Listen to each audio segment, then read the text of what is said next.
What's up, No Nation? Back with you guys for another episode, and this is going to be a quick hitter. I'm joined by my friend George from the Renegade Report on YouTube, Renegade Report 1 on X. Make sure you guys go follow his content. And we're here to talk about Mike Norvell and the X factor at Florida State. Why? George, the funny thing is when you look at this year, everybody's like, Florida State's going to take a step back. And, no one thought we were going to go undefeated last year up until the bowl and all that. But for me, it's always been about Mike Norvell. I think he is the X factor to Florida State. I often make the joke that like I would send Mike Norvell into battle with a pool noodle, and I think he'd still come out on top. I just think he's that guy. And I think when you look at Florida State, I'm not trying to call us Alabama under the Saban era, but what I'm saying is when you look at Alabama, it didn't matter if they changed names, they changed faces. The success was built on the system, and I think that's what Mike Norvell is installing in Tallahassee. And I think that's what we're going to see going forward. But this is a really big year for that. This is one of those where can they produce at that same level, even though they lost a lot of their top producers? And so I think it's going to be a very interesting year, but I think it's going to be a good one, and it's going to kind of be that proof of work. So I'm going to start us out with some numbers on why I'm such a believer in Mike Norvell. And so we obviously know he took over an absolute disaster of a situation in 2020 and 2021. We're going to kind of just forgive those years. When you look at the past 2 years, we know Florida State is 23-4 over those past 2 seasons. And the thing that I find interesting about Mike Norvell is this is on paper his most talented team with a around 53% blue chip ratio, something that they have not had in the past. And really, it hasn't mattered for Mike Norvell, though. When you look at over these past 2 years, he is 8-2 against more talented teams. The one loss came against Georgia, the number one most talented team in the country, without half your team. The other loss was in 2022 against Clemson, the number 5 most talented team that year, and had a ton more experience than you did. When you look at the teams with less talent, he's 15-2 against those teams. So he wins the games he's supposed to, and he plays above where he's supposed to play against teams that are more talented. And when you look at the only 2 losses against teams with less talent, that was Wake Forest and NC State in 2022. The NC State was a game we should have won, and then Wake Forest had like 5,000 six-year seniors, so they were a really experienced team. And now I think we're seeing with Mike Norvell the last 2 years, we're starting to see that offensive system, that offensive mind, that production that led Florida State to Mike Norvell in the first place. They put together back-to-back top 20 offenses for the first time at FSU since 2012 and 2013. So they have got this thing rolling. And even when you look back to Memphis, they had a top 15 offense in all 4 years there. Top 20 in 3 of the 4 seasons when he was a coordinator at Arizona State. He's at a top 25 scoring offense in 9 of 12 seasons as an offensive coordinator or head coach. So, man, I just think when you look at Mike Norvell's history, I think he is the reason that this program is where it is right now. Now, there's a lot of big names and big players, but obviously they went out and they scouted those.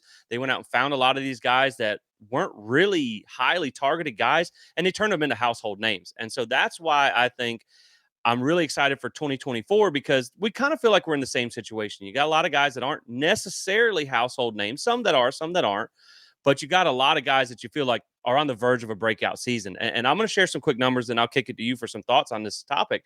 Looking at 2024, there's been a lot of talk about Florida State's going to take this step back because they don't have their top producers and they lost all these pieces. When I talked to Mike Norvell at ACC Media Days, he said, just because we lost a lot of the quote unquote starters, the top producers, doesn't mean we don't have experience. We just saw the depth chart get released yesterday. 21 out of 22 starters are upperclassmen. The offense has almost 17,000 combined snaps. The defense is at over 12,000. When you look at players with at least 500 snaps, that number comes in at 20. They have 12 players with over 1,000 snaps of experience. And even when you look at some of the less experienced guys, in Malik Benson, he only has 350 snaps at the Power 5 level, but he played 2 years at JUCO, so he has a lot more snaps than that. I know it's JUCO, but still. Daryl Jackson is under 1,000 snaps, but remember, he practiced a full year at Florida State last year. He just couldn't play on Saturdays. It's not like he was sitting on the sideline, twiddling his thumbs or anything like that. This O-line has over 11,000 combined snaps, and every guy has over 1,000, 4 or 5 with over 2,000. The secondary alone has over 7,000 combined snaps, and the only starter that doesn't have that is AZ at 820, and we think he's probably the best one of the group. So, man, there is so much experience across this roster. It starts with DJU with 40 Power 5 starts. I think Mike Norvell is going to be able to get the best out of this roster. And again, it's the most talented one he's had. So I think it's going to be another big year for FSU.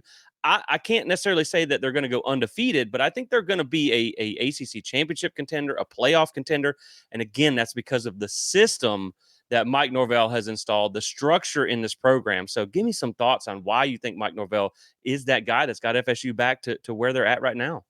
Man, I could not agree more. You're absolutely preaching. I was talking about it a little bit off of air. Nick Saban showed up. He showed the way to do it, the program, to build it, to dominate in recruiting, to develop these guys mentally, physically, get the best of them. You know, ownership there. Kids aren't, they're willing to sit until their senior year and play 1 year and get taken in the first round. And that can happen because the coaches have their best interests at heart. And then you saw across the country or up the coast, Clemson do it a little bit different. They didn't recruit quite as big as Alabama. They showed you could do it a little bit different, but you still, you brought in high school talent at a 50-60% clip. And Dabo is just a little bit more fun loving with it. I think Mike is a good mix in between that, with discipline, with the fun, with running around. He's always at 100, always at 100. I think of guys like Tim Tebow. When I saw Tim Tebow the first 10 years that I knew who he was, I thought he was a faker. I thought all these things, he's just doing it to put on, yada, yada, until eventually it's like the guy shows you who he is enough. That's who he is. You hear stories and all of a sudden you start rooting for him. I think there's a lot of that with Mike Norvell. I think people see it and it's like corny. Oh, he's running with his defensive line. Oh, he's doing this. He's saying all that stuff. But it really resonates with these kids. And you mentioned it. It's an X factor. We've seen guys at TCU. We've seen guys out at Boise State. We've seen some programs do some things with lesser talent, with a handful of blue chips on the entire roster, and go out and beat teams, like legit teams with 50-60% blue chip ratios. We haven't seen a national champion do it. We saw Washington get there with 38% last year. It's a new time in college football. It's, in my opinion, the transfer portal allows you get to that razor's edge to build your program up high enough to where it compete with an Alabama and a Georgia at the talent level. We're not quite there yet, but we are way, way, way closer. People want to give us credit for it. You mentioned it, we're missing experience in kind of like receptions and touchdowns at wide receiver. But besides that, seniors, redshirt seniors, everywhere. Best O-line we've had in a decade. The stats, all the other stats you just brought up. I'm a 100% believer in Norvell. After the 10-3 year, you had people talking about, oh, he hit a ceiling and this and that. Then we run and, everybody's predicting 9 or 10 wins, except for the FSU beat. We were all extremely bullish. You go 13-0, and now going into this year, it's everybody's like, oh, we're right back to square one. You don't have Johnny Wilson. You don't have They just connect the specific names that played ball last year, but they don't understand. All those things have happened over and over again. They want to keep saying it's a flash in the pan. It's not. It's Mike Norvell. It's, his entire staff. It's what they do. I saw an article. These guys were all together, like 6 of them, at like Division II, some tiny place. I don't know the name right off of my head, but they started out in small schools, worked and grinded their butts off all the way to the top. And we're really, really lucky to have a great mix of those guys that all came up together, and guys like Pat Surtain and Odell Hagens. I think Mike Norvell is the best coach in the country. I'll say it. People might call me crazy, and it's one of those things you haven't seen the results yet. But I just truly believe, with all things equal, once the talent equals out, and Mike Norvell's head in that direction. If you read the graph on where high school recruiting is going, when you watch transfer portal year after year, top 10 class. We brought in 10, 12 defensive linemen out of the portal, and already got 3 or 4 in the NFL and 2 or 3 more going. Like, how many times do you need to see it before you believe that's just what Mike Norvell does? And I know it was long-winded on this short video, but you got me fired up, man. No, I love it, man, because I think you're right. Like, I think when you look at Mike Norvell, he was the same guy at 3-9 or 3-6 as he was at 13-0. And I think that does mean something.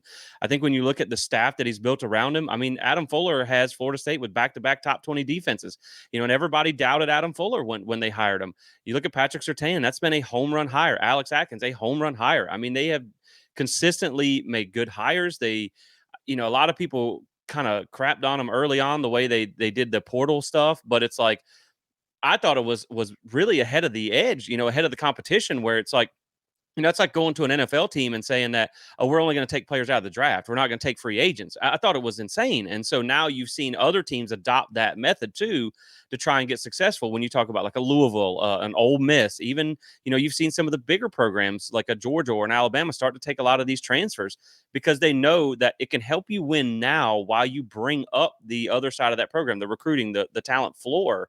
And so I think it is really awesome to watch him reap that success to get to that point after starting where he was and everybody kind of doubted him. And that's why I'm glad Florida State stuck with him, because I think they saw that you just needed that breakthrough season, and they got that when they won them 10 games. And, last year, I also say this, I think it's interesting when people talk about, you talk about he's one of the best coaches in the country. I understand people will point to the national championships and things like that he doesn't have that prowess yet. And I get that. But I do think Mike Norvell is one of, if not the best coaches in the country at maximizing the talent that he's got. And that goes back to what we said, 8-2 against teams that are more talented than him. He doesn't need to have a roster loaded with a 70% blue chip ratio to come in there and beat you. I think when you look at his ability to maximize talent, I also think you go back to, had Jordan Travis not have got injured, or you want to throw conspiracy out there that ESPN and the college football playoff had not let us out, he could have taken his program from 3-9 to a national title winner in 4 years, and then he would have the proof. It's just he had some kind of unreal circumstances fall in his lap. That, man, I mean, the guy's had 1,000 tough breaks since he's been at Florida State. That's for daggone sure. But at the end of the day, again, I just think the foundation of this program and the way he's built it, I think it just leads this program into sustainable success. Again, like you said, it's not built on parking Ferraris on the football field. It's not, it's not built on telling kids one thing and then, doing another when they get here. I think it's all honesty. It's all family. That fit and family is no joke. And I think when you see now the results on the field and the results on the recruiting trail starting to follow that, I think that's where Florida State is able to sustain that success. And I think it's all because of Mike Norvell, his system, his plan, and sticking to who he is. So I'll let you give some final thoughts, man, and then we'll wrap this one up. Yeah, good. I got one good little thing here. So when you think about the ways to win that I mentioned earlier, you either get the top of the line, whatever, just top 50 guys. Guess what? You're going to have issues. Whatever the case may be. Those guys who have been the best in their school, you have problems. We can talk about the Florida teams from 2008 to 2010. We can talk about the time when Florida State was getting all the number one players, or you can be TCU and Boise State and have a bunch of guys who aren't the best athletes, but they're just bought in. They are 100% with the program. Okay. Mike Norvell has figured out a way to fuse both of those. He gets to pretend he's year 5 at Bama, and these recruits don't hold any sway over him. He can just tell them how it is. You come be a part of the program or you don't, because he's able to go to the portal and use his evaluation to get guys out to increase the talent year over year. And I would just say, as an evaluator, that's where I think evaluator and development. I don't see somebody can challenge me, show me a better evaluator in college football, but with Mike Norvell's work with the quote unquote untalented classes he's got through high school and the portal classes he's put together, the hit rate has been unreal. To have 10 guys drafted and you got 10 more coming up this year, guys, I mean, we're going to be pushing for the 3-year draft record. Mark my words. We're going to be close to 30 guys when we look at the 2026 draft following this year. So yeah, he's it's a very interesting thing he's been able to do, to have that, bunker mentality, us against the world. Nobody's famous. We're just all one team, one heartbeat, mixed with having the elite talent. And it's something that we've just never seen before. We've never seen both of them combined. The closest we got with Clemson, but that was still just recruiting high school guys every year. And then, they just didn't churn the roster. To have a Georgia and Bama style roster churn, top 10 high school recruiting and top 10 portal guys coming in, it just cuts the cycle in half. You don't replace guys with freshmen. You're able to have a depth chart like we have right now every year. Seniors everywhere, juniors everywhere. But yeah, I could go on and go on, but thanks for having me on. This is a lot of fun. And hopefully we can do some more stuff like this.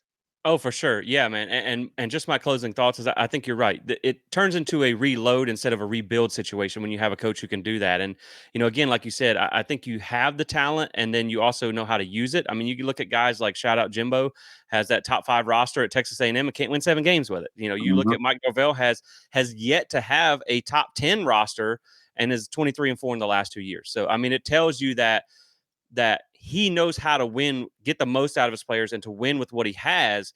And then at the same time, like he's just now getting that talent level roster that everybody else has. And that's something that I've always said is like, we're doing well now, but give it a few years. You haven't had time to sell that 13 and 0 or whatever, 13-1 record. You haven't had time to sell them 10 NFL draft picks on the recruiting trail yet. If this thing keeps rolling and this is another big year in 2024, that's just going to continue to snowball. So, man, I think the brightest days at FSU under Mike Norvell are ahead of us. And I think 2024 is going to be another big step in that direction. But that's going to do it for this one, guys. I appreciate you tuning in. Make sure you stay tuned with Plant the Spear for authentic FSU coverage throughout the entire season. We just dropped a whole bunch of preseason stuff for you guys. Also, make sure, like Jalen Ramsey said, if you're not following Renegade Report, what are you even doing? These guys do so many. I don't know how they do so many shows a week. I would not be able to keep up. But they got all kinds of shows happening over there at Renegade Report on YouTube. Make sure you like and subscribe. Also, check them out on X at Renegade Report 1. And we will catch you guys on the next one. As always, go Noles.